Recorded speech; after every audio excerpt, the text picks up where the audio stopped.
Grant is halfway through the hotel's revolving door when my phone vibrates. "Don't wait in the lobby," he calls over his shoulder, one hand gripping the overnight bag he told me to pack for our anniversary. "Go upstairs. I'll be back as soon as I get Mom settled."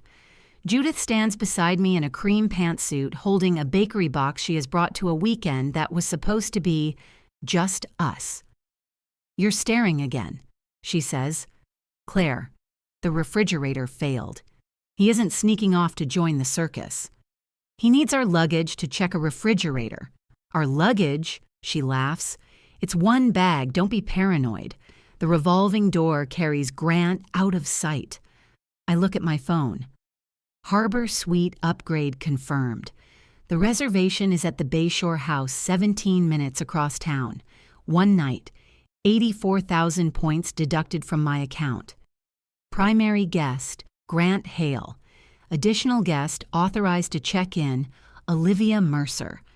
For a few seconds, the words don't become information. They remain shapes on a screen while a bellman rolls somebody else's suitcases over the seams in the marble floor. Judith taps the bakery box against her hip. "Well?" I lock my phone. "Well, what? Aren't you going upstairs?" Her lipstick is the same muted coral she wore at our wedding, back when she pressed both my hands between hers and said Grant had never looked at anyone the way he looked at me. 10 years later, she is watching my face with an attention that has nothing maternal in it. I glance through the glass doors. Grant is gone. So is the gray Volvo we arrived in. "I thought you needed him at the kitchen," I say. "I do." The kitchen's west. Judith's mouth tightens. There's construction. The Bayshore is east. That lands, barely, but it lands. She shifts the box into both hands. A gold sticker on the lid reads, "Olivia Mercer Patisserie." I've seen Olivia 6 times in the past year, always in flour-dusted black clothes, always standing close enough to Grant to share whatever he was looking at. She is Hale House Catering's pastry consultant, though Judith calls her our creative partner whenever she wants me to understand that my spreadsheets are less charming than spun sugar. Judith follows my eyes to the sticker and lowers the box. "Olivia sent macarons," she says, "for your anniversary." That's thoughtful. She is thoughtful. So thoughtful she added herself to my hotel reservation? The lobby continues around us. Ice drops into a metal bucket behind the bar. A woman in red heels argues cheerfully with a concierge about restaurant tables. The lemony scent pumped through the vents is strong enough to taste. Judith's eyes flick toward my phone. I have my answer. Not all of it. Maybe not even the worst of it, but enough to know she isn't surprised. "You've misunderstood something," she says. "Tell me what?" "I'm not going to have this conversation in a lobby. You came to this lobby because my business is in trouble. Your refrigerator is in trouble. Same difference on a Saturday." She tries to smile, and for one bizarre second, I remember why people like Judith. She can make a disaster sound like a dinner invitation. She once talked a florist through a panic attack while resetting 12 tables herself. When my father died, she arrived before sunrise with coffee, black tights, and a list of everything nobody should have to decide on the worst day of their life. I have loved her. Not cleanly, not recently, but truly. That makes the bakery box in her hands look obscene. My phone vibrates again. "Your digital key will be available when the room is ready." Judith hears it. "Is Grant texting you?" "No." "Then perhaps you should stop making that face." "What face?" "The one where you've already convicted everyone." I slide my phone into my purse. "Was the refrigerator failing when you left the kitchen?" "Of course." "And instead of waiting there, you drove 40 minutes to our hotel." "I needed to speak to Grant privately." "You have his phone number." He wasn't answering. "He answered when you called during dinner last night." That was different. It always is. Judith's emergencies have their own constitution. Her leaking sink can interrupt a medical conference in Denver. Her accountant's vacation can turn Sunday breakfast into a payroll meeting. Last Christmas, she used her house key to leave 6 hotel pans in our garage while Grant and I were out, then reorganized the shelves because, in her words, our extension cords looked depressed. Grant told me to let it go. She was helping. He says that often enough that helping has begun to mean entering, taking, moving, deciding, and leaving me to discover the change. I walk to the front desk. Judith follows. "What are you doing?" "Checking in. It's my anniversary." The desk clerk is young, polished, and determined to be delighted by us. "Welcome to the Calder. Last name?" "Hale." His fingers move across the keyboard. "Claire and Grant?" "Apparently." Judith places the macaron box on the counter. "There's been a family emergency. Her husband will be joining her shortly." I look at her. "Will he?" The clerk's smile falters. "I'm sorry," I tell him. "Long day." "Of course." His professionalism snaps back into place. "We have you in a Deluxe King overlooking the courtyard. Breakfast is included. Mr. Hale requested champagne at 8. Champagne. Grant had made a production of it, holding up one finger while entering the request on his phone. 8 o'clock, he said, because 10 years deserved more ceremony than grocery store Prosecco in our kitchen. "Can you cancel the champagne?"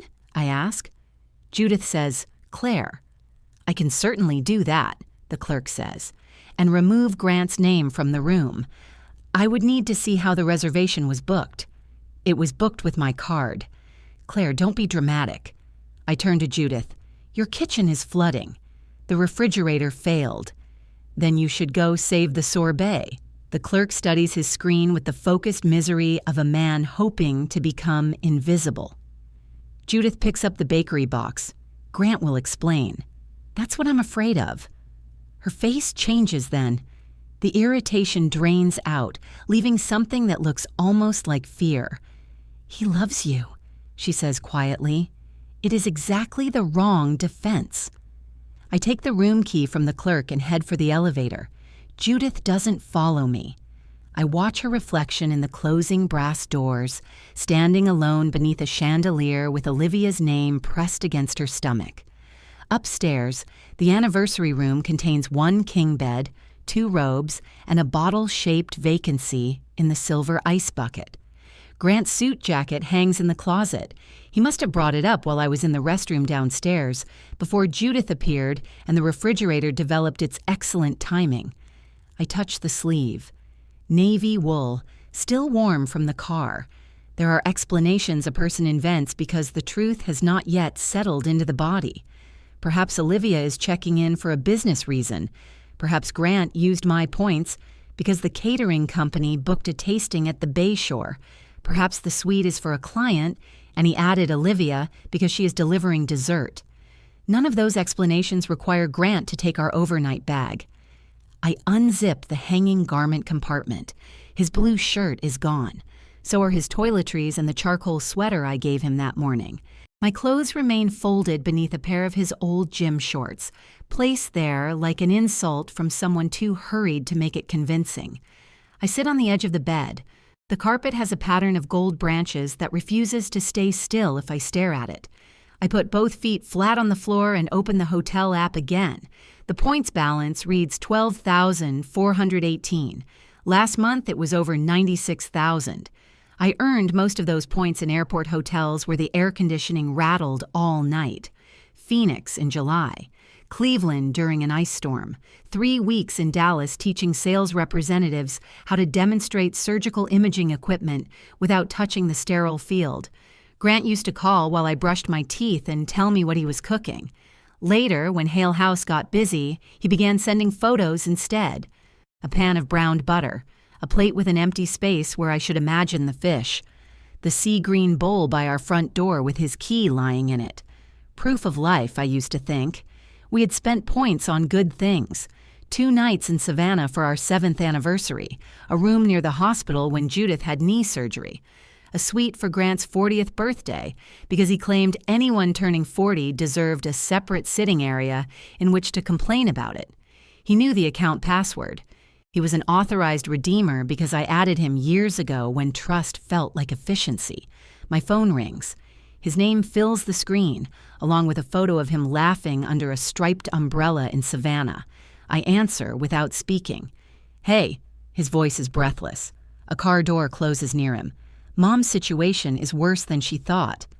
What happened? The compressor. What did it do? A pause. It stopped compressing. Despite everything, a small laugh escapes me. It sounds sharp and unfamiliar. "Yeah, I know," he says. Very technical. "I'm heading over there now." "Where are you?" "On Harbor." Harbor runs east toward the Bay Shore. I thought the kitchen was on Garrison. I had to pick up a part. "With our overnight bag?" Silence, not long. Grant is good at recovering. His whole career is recovery. Burned sauce. Missing servers. A bride who realizes at 4:30 that she hates sage green. "I grabbed the wrong bag," he says. "We brought one." I thought it had my tools. "Your tools were packed around my black dress?" Claire. There it is, my name lowered into a warning, as if I'm the one pushing us toward danger. Behind him, a woman says something I can't make out. Grant covers the phone. The sound becomes fabric and breath. "Who's with you?" I ask. "Mom." Judith is either still downstairs or on her way to the parking garage. Even if she has reached her car, she cannot be in his. "Put her on." "What?" "Put Judith on the phone. She's dealing with the delivery guy." "Grant, put your mother on." His breath slows. I imagine him watching traffic, deciding which lie has the fewest exits. "I don't have time for this," he says. "I'm trying to save an entire weekend of product." "Olivia make any of it?" Another silence. Then he gives me a gentle, exhausted sigh. He has used that sigh when I questioned a charge, when I asked why Judith's coat was hanging in our bedroom, when I objected to finding 12 strangers drinking wine in our sunroom on a Thursday night. "Please don't start with Olivia today." "I haven't started anything. I promised I would make this weekend special." "You did, and I will. Give me an hour." The call ends before I answer.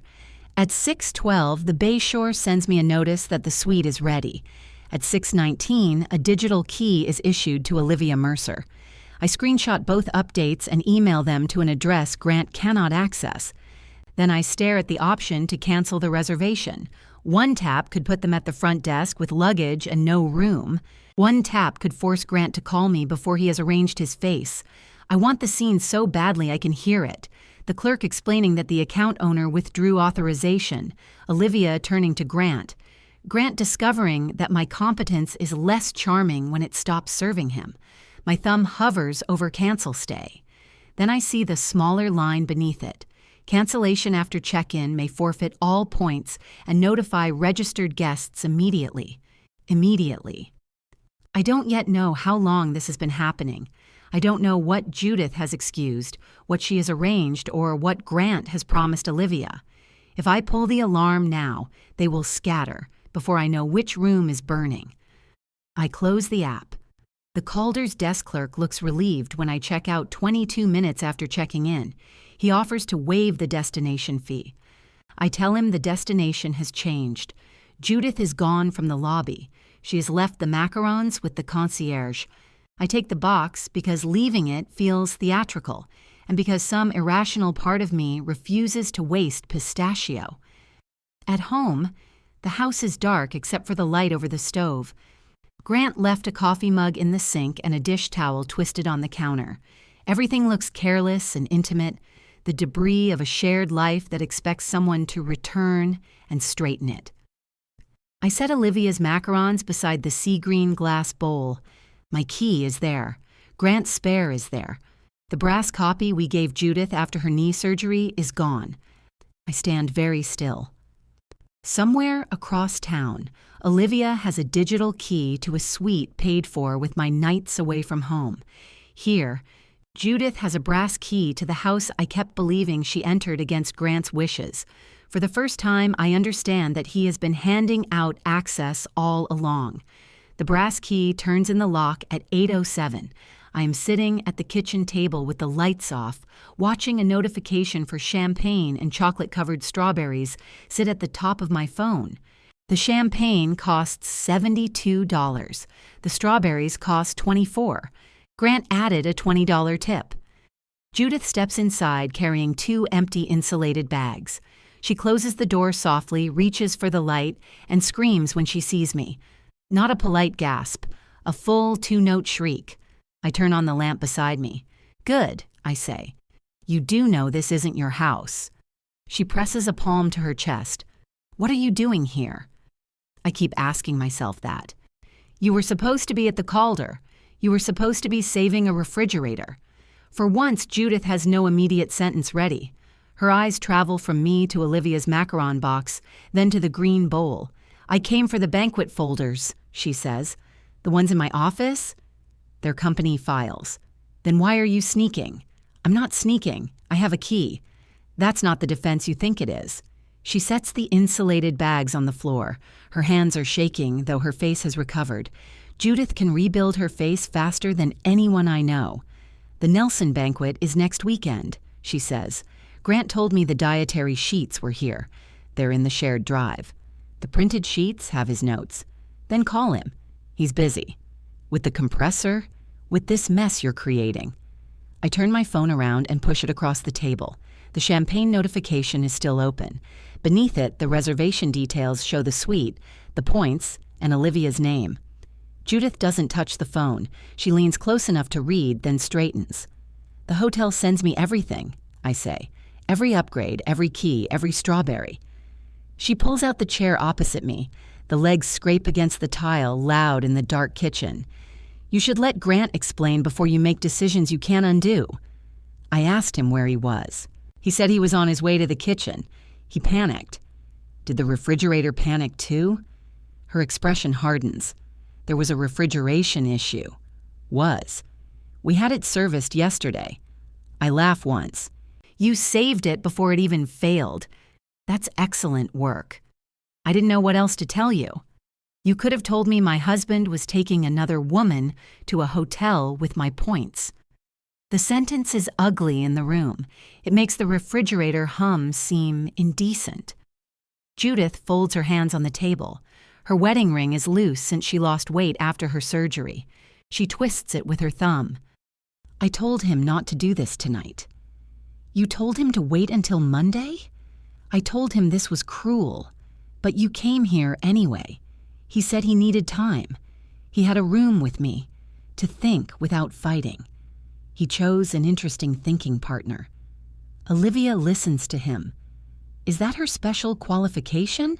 You're making this cheap. It came with champagne and strawberries. It was already cheap." Her eyes flash. "You have no idea what the last year has been like for him. The cruelty of that is almost elegant. She has practiced it, perhaps not in words, but in shape. My travel, his loneliness, her concern, Olivia's attentiveness, 4 neat points arranged around the hole they made in my marriage." "What has it been like?" I ask. Judith glances away. "No, tell me. I've been gone so much. Fill me in." "The company is struggling. I know, I do the cash flow sheets. That isn't the same as carrying it.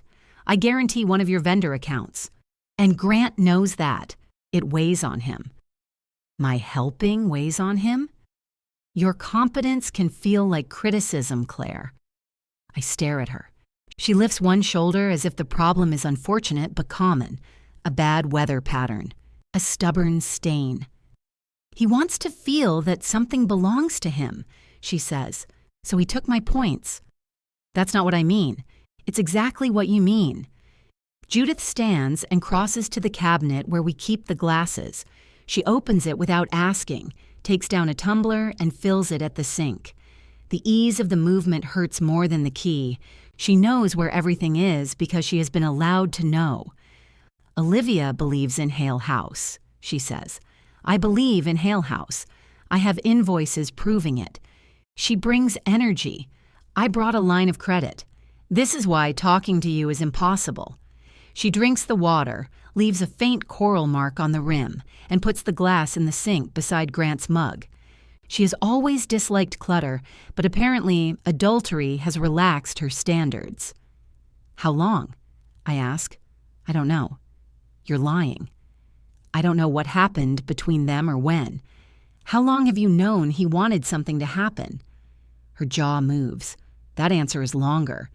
He came to me 3 weeks ago, she says. He said they had gotten too close. And what did you tell him? To decide what he wanted. At the Bayshore? I did not book the room. No, you just came to my anniversary hotel and called me paranoid while he drove there. I was trying to keep the situation from becoming worse. For whom? She looks at me then, really looks, and some of the certainty leaves her face. For everyone. Everyone except me. I thought one evening would give him clarity, one evening in a suite. He said nothing had happened yet. The words hang between us yet. Judith hears it after she says it. Her mouth opens, but I raise a hand. Don't repair that sentence. Claire. Has Olivia been in this house? Of course. We've held tastings here. Has she been here when I was traveling? The sunroom has better light for presentation photography. That wasn't my question. Grant was here. That also wasn't my question. Judith's irritation returns because it is easier for her than shame. You offered us the sunroom. I offered it for the winter tasting 2 years ago. I didn't donate it. Nobody said you did. You have a key to my house in your purse, and you're standing in my kitchen after lying to cover my husband's affair. Let's not debate the definition of donate. She picks up the insulated bags. I need those folders. I almost refuse. The word rises to my tongue with the force of a slammed door. Then I picture the Nelson banquet sheets in the bottom drawer of my office. Allergy notes, vendor confirmations, the room diagram I printed because Grant reads spatial layouts better on paper. None of the people attending that banquet have anything to do with tonight. I get up. Judith follows me down the hall. I can find them. I know you can. That's the problem. My office door has a keypad because my employer requires client materials to be secured. Grant knows the code. Judith does not, as far as I know. I enter it with my body angled away from her. The office smells faintly of toner and the cedar blocks I keep in the file cabinet. My work suitcase is open beneath the window, still half-packed from Dallas. Grant complained about it yesterday. I'd like to have one weekend where your suitcase isn't the third person in our marriage, he said. Apparently he had already selected a fourth. I remove the Nelson folders and hand them to Judith. She checks each label. There should be a beverage count. Shared drive. Grant marked changes. He didn't send them to me. You should have asked. The absurdity stops us both. Judith lowers the folders. That came out wrong. No, it came out exactly the way everything comes out. His decisions become my missed responsibilities. He's my son, and I'm his wife. You think that means I should abandon him when he makes a mistake?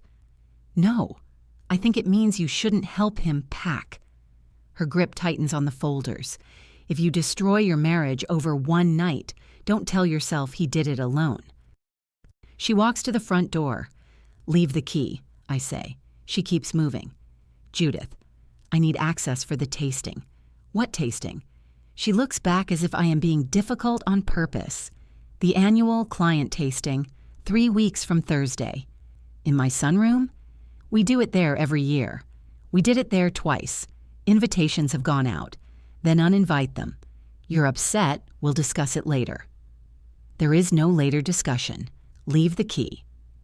Judith reaches into her purse, removes the brass copy, and sets it beside the macaron box instead of in the bowl. It is such a small act of defiance that I nearly admire it. You'll regret making permanent decisions in a temporary emotion, she says. I pick up the key and drop it into the green glass bowl myself. The sound is bright and clean. I'll take my chances. After she leaves, Grant calls 4 times. His first voicemail is careful. Mom says you saw the reservation. Please let me come home and explain. Nothing about this is what it looks like. His second is less careful. I don't understand why you're involving Mom. She was trying to help us. In the third, he says Olivia is upset. He catches himself immediately, but it's too late. She's upset because this got out of hand, he says. Not because, just call me. I play that one twice. At 9:43, room service posts to the suite. Grilled salmon, truffle fries, a cheeseburger without onions, 2 glasses of Cabernet. Grant hates onions. Olivia orders Cabernet at company dinners and makes a small speech about not tasting vanilla before she tastes it anyway. I take screenshots. Then I open my laptop.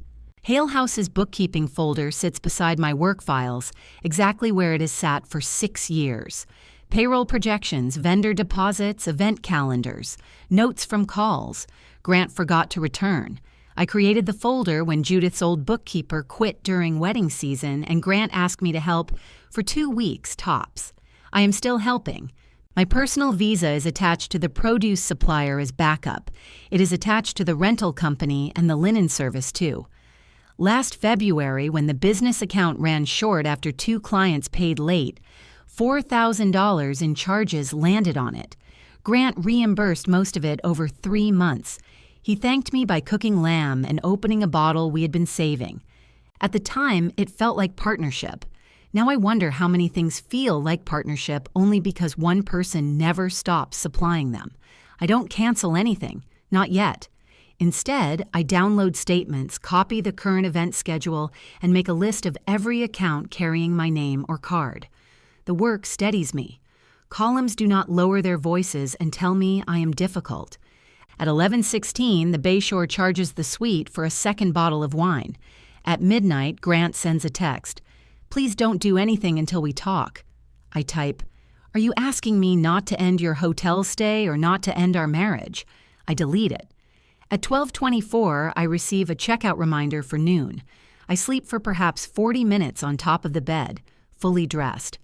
When the gray morning light reaches the kitchen, the macarons are still beside the bowl. I open the pistachio one and eat half. It is annoyingly good. At 8:03, I call the loyalty program. The representative is named Marcus. He confirms that Grant has been an authorized redeemer since 2018 and explains, with impressive neutrality, that removing him will not terminate a stay already in progress. That's fine, I say. I want him removed from everything after it. Would you like to reset the password and require 2-step verification? Yes. Any other authorized users? Judith Hale. He removes her too. The account balance remains $12,418. The spent points cannot be disputed while an authorized guest is actively using the room. Marcus offers to open a review after checkout. I'm not claiming he hacked me, I say. I'm claiming I finally understand what I authorized. At 9:20, the spa posts 2 day passes to the room. At 10:05, Olivia's name appears on a breakfast charge. At 10:41, Grant requests late checkout until 2. I look around the house. His coffee mug is still in the sink. Judith's key rests in the green bowl. My suitcase waits beneath the office window, half packed. Grant thinks he has bought himself 3 more hours. So have I. I call a furnished apartment building 3 blocks from my office. My company has used it for visiting trainers, so I know the rooms are clean, the mattresses are hard, and the lobby coffee tastes faintly of cardboard. A 1-bedroom is available by 4. The monthly rate makes me flinch. Leaving my own house to pay for beige furniture and somebody else's Wi-Fi feels like being fined for discovering the truth. I give the leasing manager my card anyway. Then I pack. Not everything. Trying to decide which objects belong to a marriage and which belong to me would take longer than Grant's late checkout. I take work clothes, medication, toiletries, my passport, the jewelry that came from my family, and the framed photograph of my father laughing on a fishing boat. I leave the wedding album. I leave the expensive blender Grant bought me after insisting I wanted it. I leave 11 years of birthday cards in the bottom drawer of my nightstand because reading them would waste time I cannot recover. In my office, I change the keypad code. The lock chirps approval. I copy the active Hale House spreadsheets into the company's shared folder and send Grant, Judith, and Denise Turner, the kitchen manager, a short email. All current company files have been updated through Friday. I will provide a written transition list tomorrow. Effective after the Nelson banquet, my personal credit card and vendor guarantee will no longer be available for Hale House purchases. Please identify a replacement payment method before then. I read it twice. Remove the sentence that begins, "given recent events," and send it. Grant calls within 30 seconds. I let it ring. Judith calls next. I mute the phone. At 11:22, Denise replies, "Can you call me? Produce order is Monday." I look at the half-packed suitcase on the floor and call her. Denise answers on the second ring. Metal bangs in the background. "What's happening?" she asks. "I'm ending my bookkeeping work for Hale House." "Today?" I said after Nelson. "You said your card's ending after Nelson. You didn't say when you're ending the work." "Today." She exhales through her nose. Denise has been with the company for 4 years and has never mistaken tact for a useful ingredient. "Is this about Grant?" "Yes." "Then I'm going to say something you won't like." "That would fit the weekend.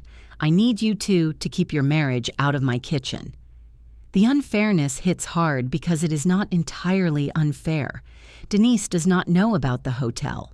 She knows she has 12 staff schedules to confirm, a banquet next Saturday, and owners who have spent years allowing business and marriage to share the same junk drawer. "I'm trying to take my marriage out of your kitchen," I say, by pulling the card that pays my produce supplier. "After the banquet." "And then the owners of Hale House will fund Hale House." Silence. Denise lowers her voice. "Judith says you locked her out of the files. The files are in the shared drive. She said you changed the office code. My employer's files are in that office. So this is about Grant." "Yes, Denise. It is. But I'm not withholding anything that belongs to the company." "Good. Because whatever stupid thing he did, we still have clients." The word stupid feels too small, but I don't enlarge it for her. "I'll bring a transition list to the kitchen," I say. "I also need the 2 black equipment cases from the van." "The projector stuff?" "It belongs to my department. We're using it Thursday." "Not anymore." She makes a frustrated sound. "Claire, I loaned it for 1 tasting. That was 14 months ago." "Fine, come get it." Hale House operates from a converted brick warehouse behind a plumbing supply store. On weekends, the alley smells like yeast, hot pavement, and the dumpsters from the brewery next door. Denise is at the stainless steel prep table portioning herbs into clear containers when I arrive. She's broad-shouldered, silver-haired, and wearing a t-shirt that says, "Be nice" to the dishwasher. She looks at my empty car, and then at me. "You're not at your anniversary hotel," she says. "No." She waits. I don't explain. The company van is parked by the loading door. Denise unlocks it and helps me pull out 2 black road cases containing a projector, portable screen, speakers, and cables my department uses at training events.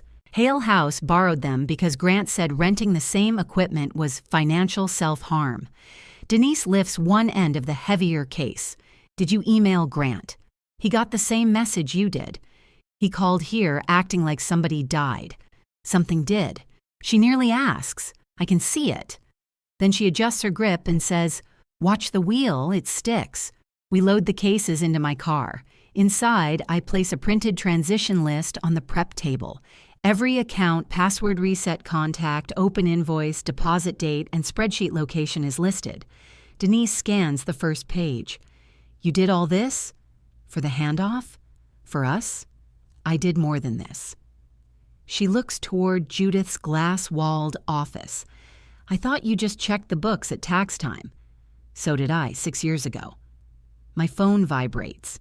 Checkout confirmed. "We hope you enjoyed your harbor suite." It is 1:57. Grant has checked out 3 minutes early. It may be the first considerate thing he has done all weekend. I slide the phone into my pocket. Denise taps the transition list. I'm still not taking sides. "I didn't ask you to." You brought this here on a Sunday. You asked what was happening. I asked about produce, and I answered. She looks tired rather than angry now. Grant is good in a crisis. I know. He's also an idiot. I know that, too. But an idiot isn't the same as a monster. I didn't call him one. You didn't have to. I pick up my car keys. Denise gathers the herb containers into a stack. I hope you both figure out how not to take the rest of us down with you. So do I. Which is more frightening than if I simply wanted the business to fail. Grant reaches the house at 2:36. By then, my suitcase and work cases are in the furnished apartment. The leasing manager has given me 2 brass keys on a plastic tag marked 412. I return to the house because I want to speak to Grant before he can claim I vanished. I'm standing at the kitchen counter when his car pulls into the driveway. He comes through the front door carrying our overnight bag. He is changed into the charcoal sweater.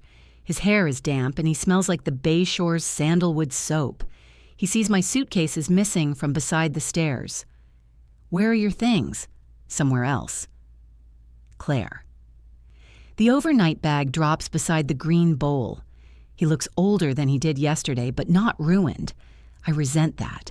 I want betrayal to mark him in a way that saves me from remembering his ordinary face. He reaches toward me. I step back. His hand closes on nothing. Olivia left, he says. When? This morning. She had breakfast at 10:05. He flinches. The hotel sent me every charge. Of course it did.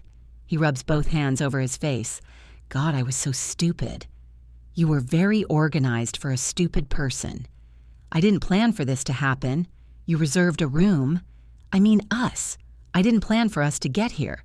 You told me to pack for our anniversary, then used my points to take her somewhere else. Where did you plan for me to get? He leans against the counter. Mom said she could keep you at the Calder until I figured out what I was doing. The admission comes so plainly that it empties the room. She could keep me. That sounded wrong. It sounded accurate. I was going to meet Olivia and tell her it had to end. In the harbor suite. She wouldn't talk at work. Did the standard rooms prevent conversation? He shuts his eyes. That is answer enough. I ask, how long? It got physical last night. Got physical, like weather. I'm not trying to minimize it. You're conjugating it into an accident. He turns away and opens the refrigerator. For one insane moment, I think he is going to make a sandwich. Instead, he stares inside and closes it. We kissed after the Winslow event, he says. 6 weeks ago. I told her it couldn't happen again. But it did. Not until last night. I cannot tell whether I believe him. That is another thing he has taken, the usefulness of his answers. Did you love her? I don't know. Did you tell her you did? His hesitation is brief. Yes. The word reaches somewhere the hotel charges did not. He takes one step toward me. I was confused. You weren't confused about hiding the credit card charge. I used the points because they were there. My points were there. Our points, Claire. The entitlement is so familiar that he does not hear it until I laugh. I earned those nights traveling for work. Work that took you away from this house 200 days last year. 112. You counted? My expense reports counted. Fine. 112. Do you know what it's like eating dinner alone while your wife sends a message from another airport lounge? Do you know why I kept taking those trips? I never asked you to fund my business. You asked every time a vendor charged my card. I paid you back. Most of it. His face reddens. This isn't about money. It became about money when you used mine to buy privacy from me. He begins pacing between the table and the sink. I felt like a guest in my own life. You managed the accounts. You fixed the schedules. You told me which invoices I forgot. Olivia looked at what I was building and thought it mattered. I thought it mattered enough to keep it solvent. That's not the same as believing in me. No. Apparently believing in you means pretending compressors fail on command. Leave Mom out of it.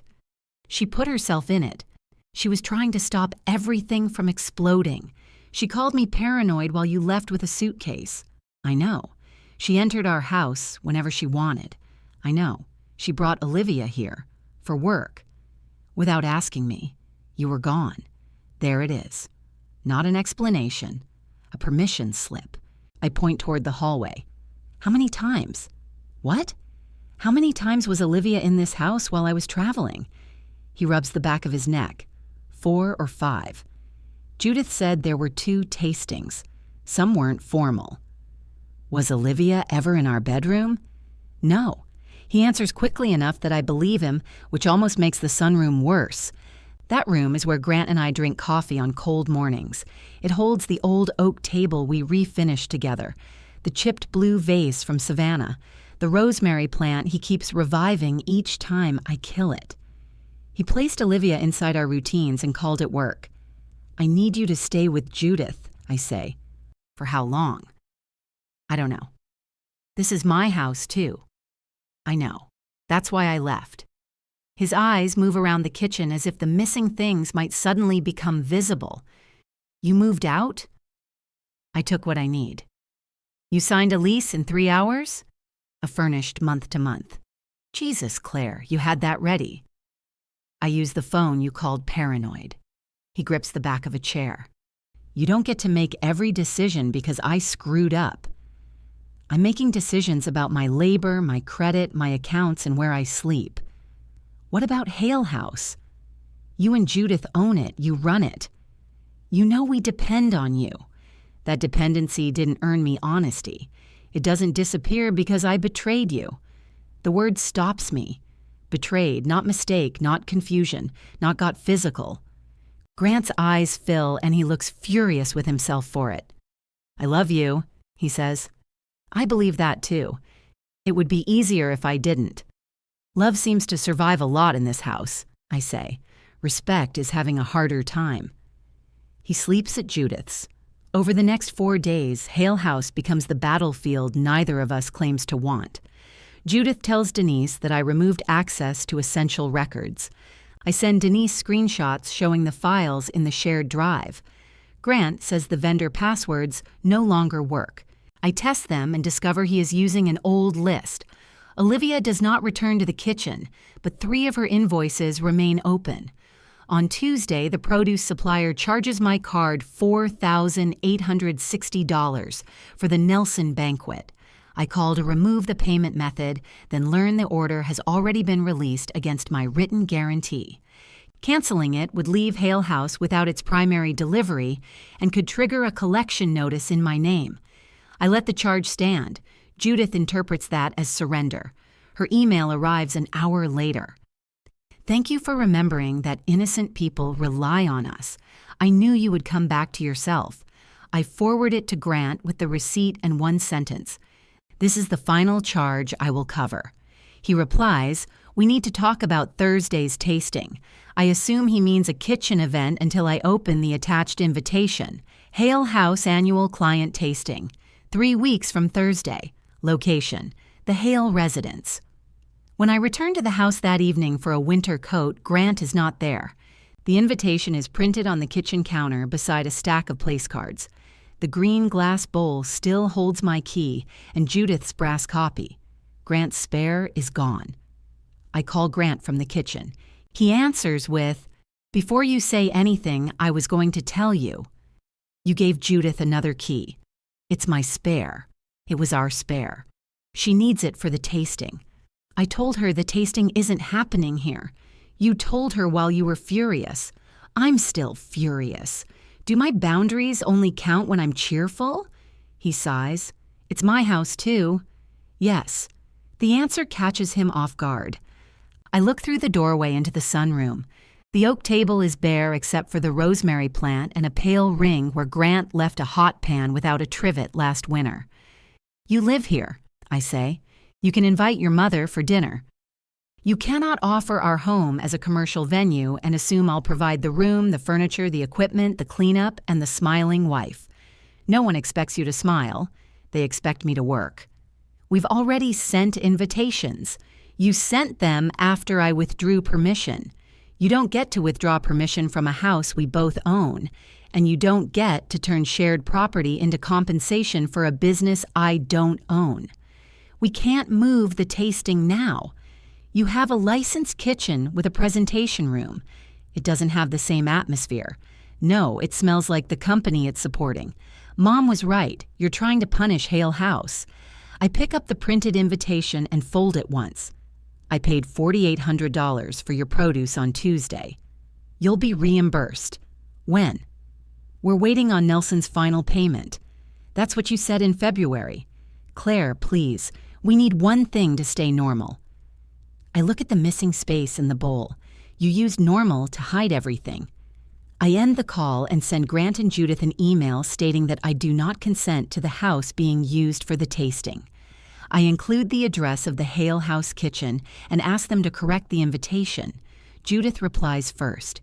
Your personal feelings cannot dictate existing business commitments. Grant replies 4 minutes later. Can we discuss without creating a paper trail like we're enemies?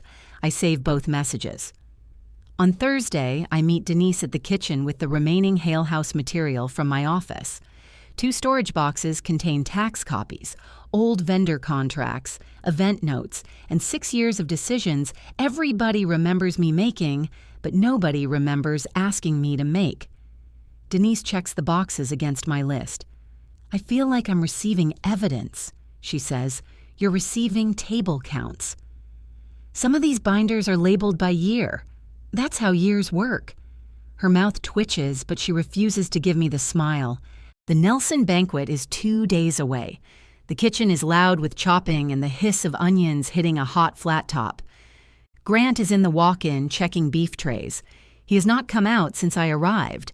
Denise signs the final page, acknowledging the handoff. There, I say. No missing records. I didn't say there were. You said Judith told you I locked her out. She did. And now? Now I think Judith treats any door she can't open as a personal attack. That is as close to taking my side as Denise intends to come. She clips the list to a board, then pulls a company credit card statement from beneath it. Did you approve this? The charge is from the Bayshore, $116 for room incidentals, recorded in the Hale House books as menu development. No. Was there menu development? There were strawberries. Denise's face goes still. She knows, I ask. Olivia hasn't returned my calls since Sunday.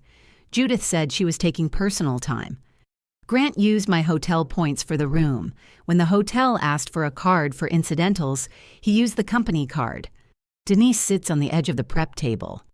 I told you not to bring your marriage into my kitchen. I didn't bring it. Your owners charged it to the kitchen.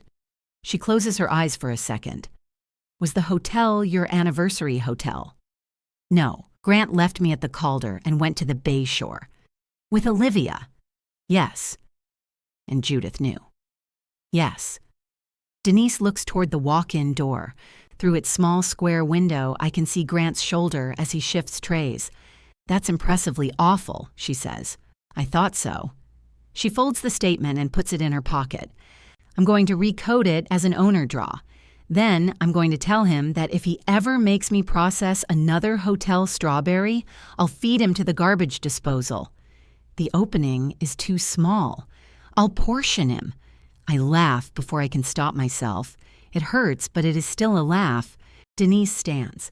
I'm not joining your war. I don't have one. You have binders. I had binders. You signed for them. She glances at the boxes. I'll talk to Grant about moving the tasting. Thank you. I'm doing it because a residence with one owner actively objecting is a terrible event site. Still counts.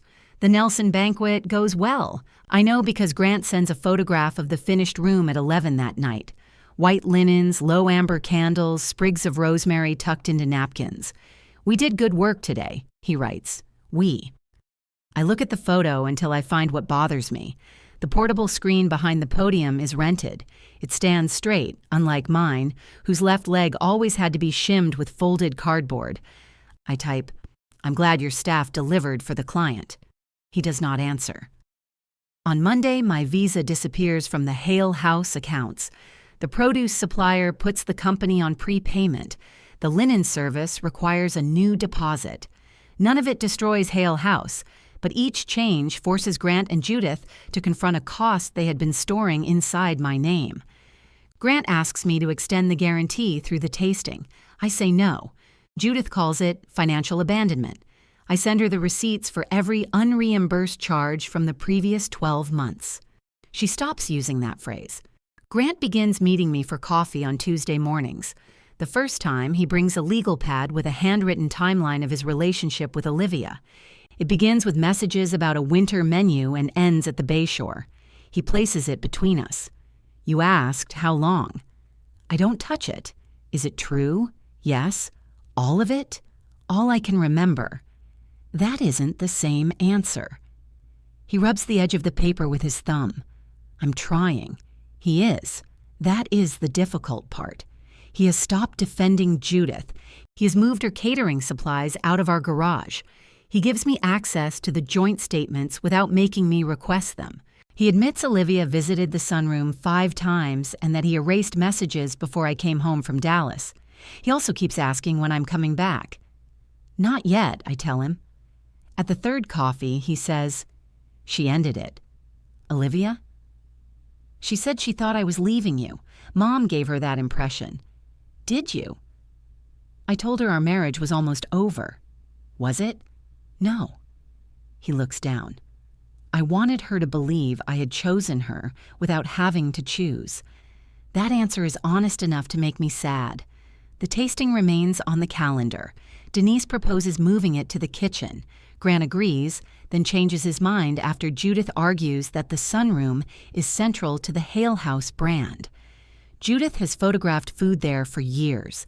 The invitations show its windows behind a long table of desserts. Grant tells Denise, I will calm down. Denise tells me. On the afternoon of the tasting, I drive to the house 2 hours before the guests are due. Judith's sedan is in the driveway. Through the sunroom windows, I see her arranging place cards around the oak table. Grant opens the front door before I can use my key. Why are you here? He asks. Still my house. He winces. Fair. Behind him, 2 folding tables block the hallway. Wine glasses sit in black plastic racks. The rosemary plant has been moved to the floor. I thought you agreed to relocate. I did. Then what is this?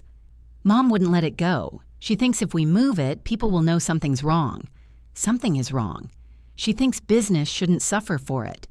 Business has a building.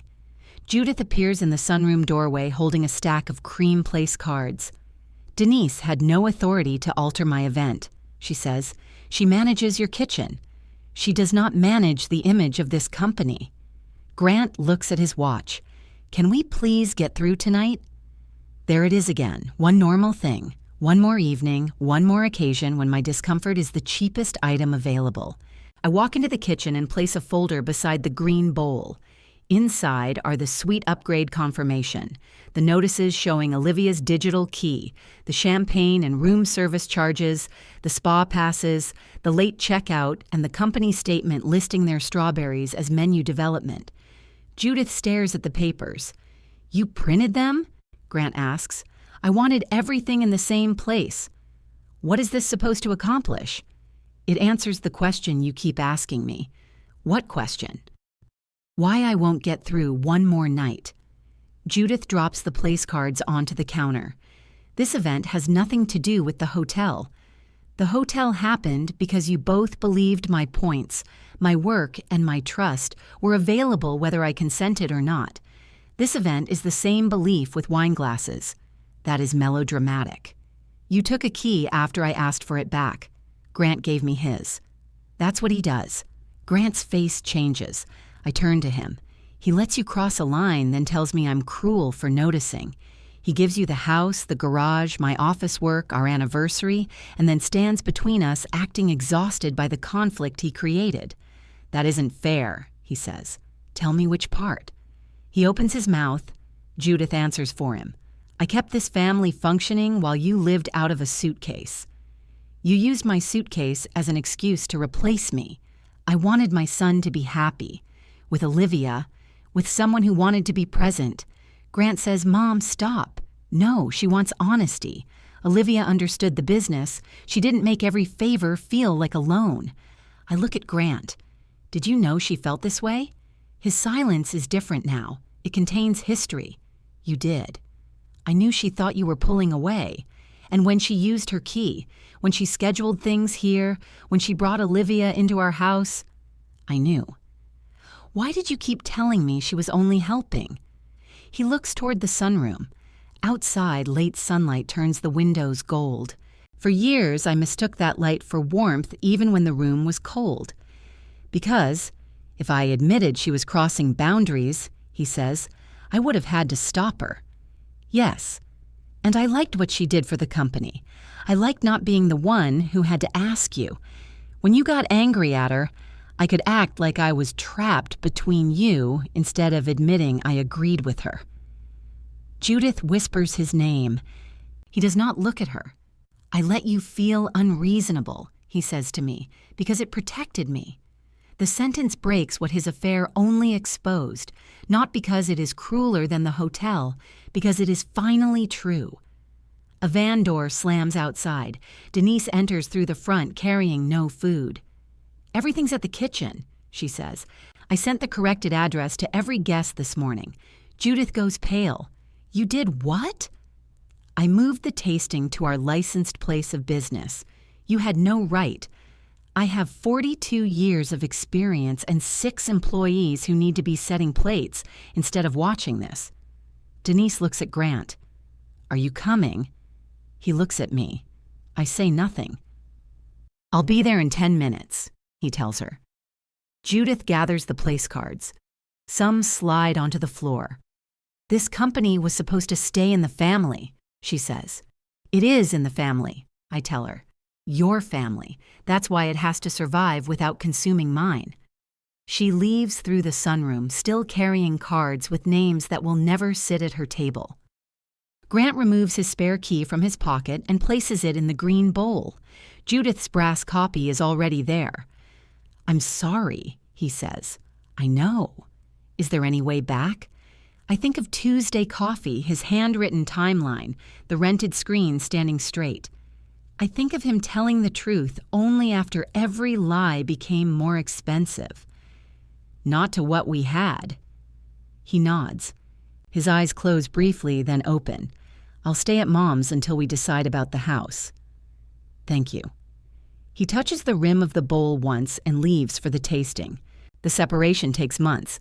We use a mediator because neither of us can afford to turn every plate and lamp into an argument.